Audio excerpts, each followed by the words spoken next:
एक इम्पॉर्टेंट चीज है और मैं ये मानता हूं कि इसको एक्सपोज करना चाहिए। मैं मंत्री होने के बाद मेरा बोलना शायद लोगों को लगेगा कि मैं क्यों बोल रहा हूं। ये जो डीपीआर बनाते हैं, इतने घटिया क्वालिटी के डीपीआर बनाते हैं और हमको भी कोई शर्म नहीं आती कि वही प्रोसेस से वही गलत डीपीआर हम स्वीकार करते हैं, ना उनके ऊपर कार्रवाई होती है। स्टेट गवर्नमेंट में भी यही होता है, सेंट्रल गवर्नमेंट में भी यही होता है और डीपीआर वालों को कभी जिम्मेदार पकड़ा नहीं जाता। मुझे तो कभी कभी ऐसा लगता है कि सबको मिलाकर इनके ऊपर ही एफआईआर डालनी चाहिए, क्योंकि जब लोगों के मन में इसके प्रति ये जो एक उनकी गलती कितने लोगों की जान जाती है, इसका कोई ना कोई विचार करेगा कि नहीं करेगा। मैं भुगत भुगी मेरा एक्सीडेंट हुआ था, मैं लीडर ऑफ ऑपरेशन था महाराष्ट्र में। तब एक पेड़ पे जा red light car, police protection, siren car, 10, 12, 15 कारों का कैनवा होते हुए मैं एक पेड़ के ऊपर गया। पूरी गाड़ी पेड़ के कारण ट्रक के अंदर घुस गई और वो टायर के कारण बच गया, नहीं तो पूरे कट जाते थे। मेरी पत्नी थी, बच्चे थे, सब एक्सीडेंट हुआ पड़ा। कारण क्या? तो पेड़ रास्ते में आता है, उसको तोड़ने के लिए कलेक्टर को परमिशन मांगकर 3 साल हुए पर परमिशन नहीं मिली। फिर ड्राइवर को कैटरेक्ट निकला। फिर मैंने जब जांच की मेरे पीडब्ल्यू डिपार्टमेंट में, तो 40% ड्राइवर कैटरेक्ट वाले निकले।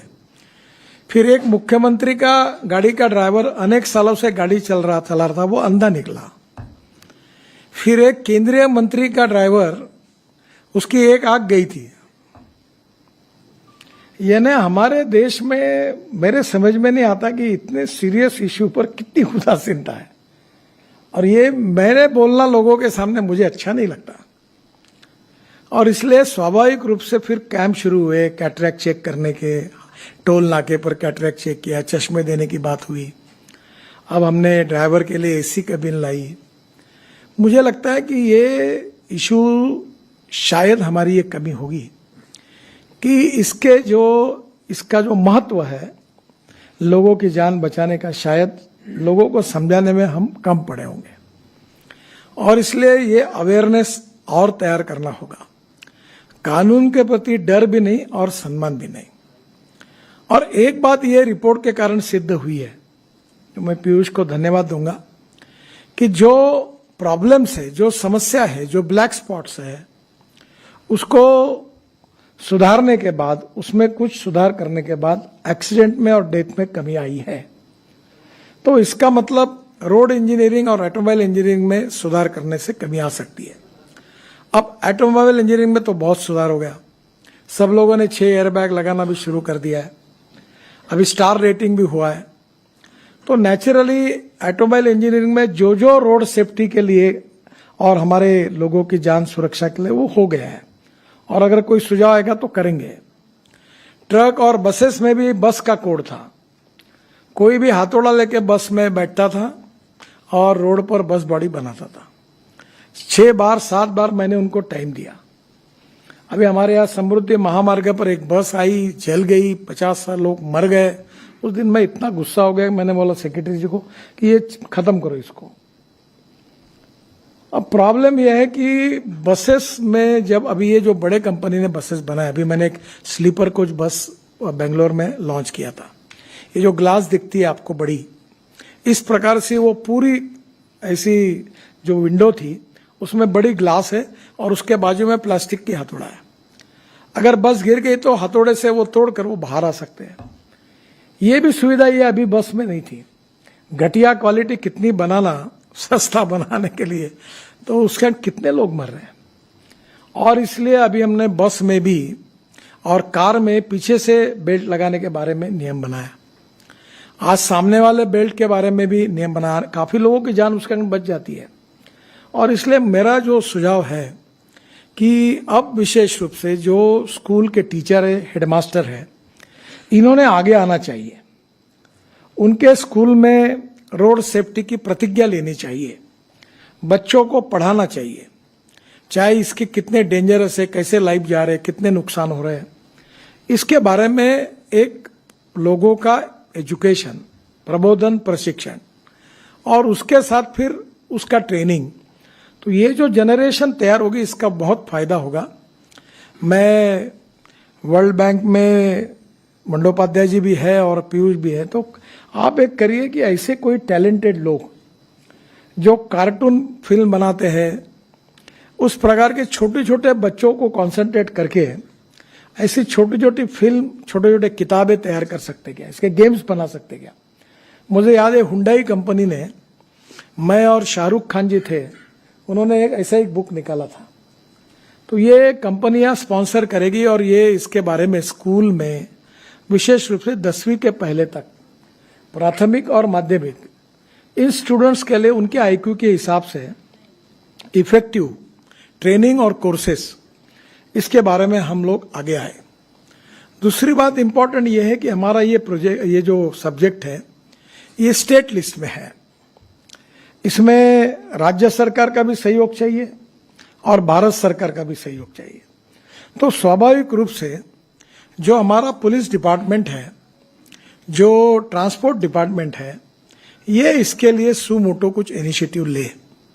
अभी ड्राइविंग लाइसेंस के बारे में हमने काफी चिंता की, ई गवर्नेंस लाया, 16-17 सुझाव उसमें लाए, काफी बदलाव किया कि करप्शन को भी कम करें और विशेष रूप से रोड सेफ्टी के लिए भी सर्वोच्च प्राथमिकता दें। इसका इम्प्लीमेंटेशन स्टेट लेवल पर भी अगर अच्छी तरीके से होता है तो उसका भी फायदा होगा। ये केवल काम सरकारी स्तर पर नहीं होगा, विदाउट सपोर्ट फ्रॉम सोसाइटी ये नहीं हो पाएगा।